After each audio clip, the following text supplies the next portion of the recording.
looking at what Hiro carefully put out for me as a quarterly report card, April to June 2022. We questioned 3 areas: revenue, operating profit, and net income for that period. Now, quarter over quarter, Canon was up 14%, year over year 13%, operating profit 29%, year over year 27%, net income up 28%, down 3% on a year over year basis. This announcement was made on July 25th, 2022. Again, this is public information. Ricoh, in terms of revenue, quarter over quarter was down 5%, up 8% year over year. Operating profit was down 33% quarter over quarter, down year over year by 70%.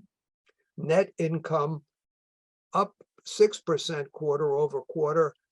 Year over year, net income was up 59%. So you can see what I was saying. You can't get too crazy about quarterly numbers. But this is what they are.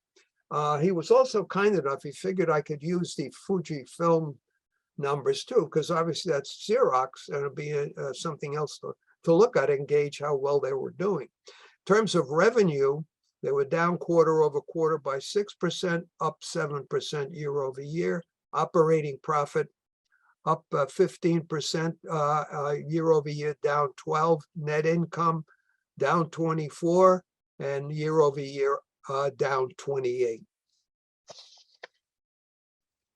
Toshiba Tech, the revenue was down 6% on a quarter over quarter basis, up year over year. Operating profit down 93% quarter over quarter, and year over year down 94%. Net income down 166%, year over year down 180%. Sharp, Bill Fraser's favorite company, on a quarter over quarter basis, revenue was down 7%, year over year 8%. Now, bear in mind, this is global. This is not US, it's global.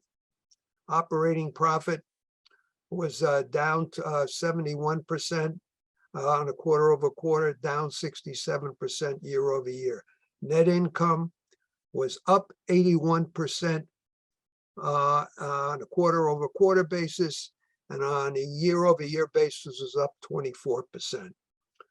Konica Minolta on a revenue basis was down 1% quarter over quarter, year over year plus 8%. Operating profit, Hiro didn't give this to me in a percentage, he gave it to me in an actual number, but he put it as a plus 1.1 billion, and I'm assuming that's yen. Year over year, down 14.1 billion yen. Net income was up 4.1 billion, and year over year down 9.78. Again, he put in, I saw it now. This is all Japanese yen. And this announcement, Sharp's announcement was August 5th. Konica Minolta's announcement was July 28th. Kyocera on a quarter over quarter basis was up 2% on a revenue, year over year up 17%. Operating profit was up 36% quarter over quarter, year over year 28%. Net income was up 75% on a quarter over quarter, up 23% year over year. And that's it. So basically, those were the let's just call them raw numbers. There's not a lot of discussion about what was going on. The last thing in the world any dealer should worry about is the financial stability of any of the Japanese manufacturers. The reason I say that, they operate very differently than we do here in the United States and where most countries in Europe do. In Japan, the lead bank or the bank that they most are closest to has a 5 or 6% share of stock and sits on the board. The reason this policy was adopted many, many years ago was that so that when a manufacturer had some difficulties on the financial side, they could turn to their board member and say, here's where we are. Now, having representation on the board, they were aware of everything going on. So they were totally familiar with the situation.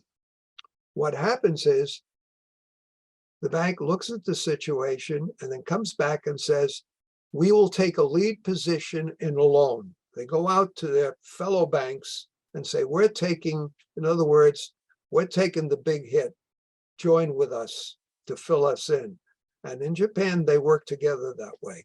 So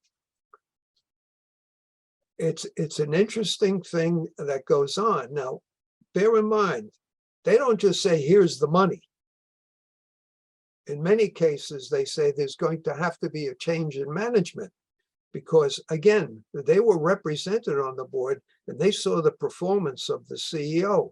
And I'm sure that they found fault with somebody who would put their company in a position of financial jeopardy.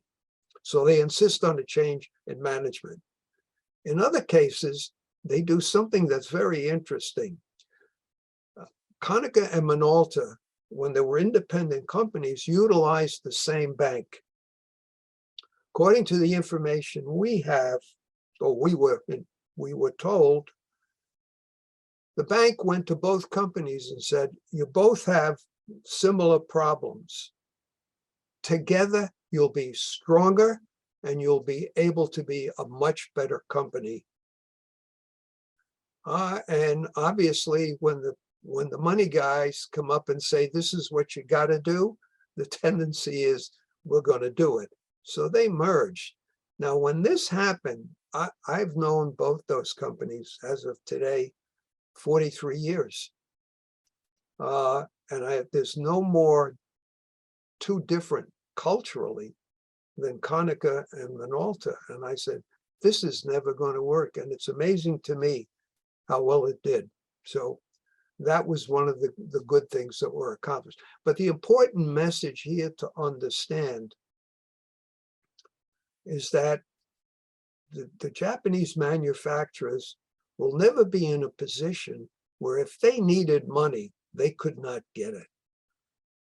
So don't be concerned about the viability through the pandemic and going forward.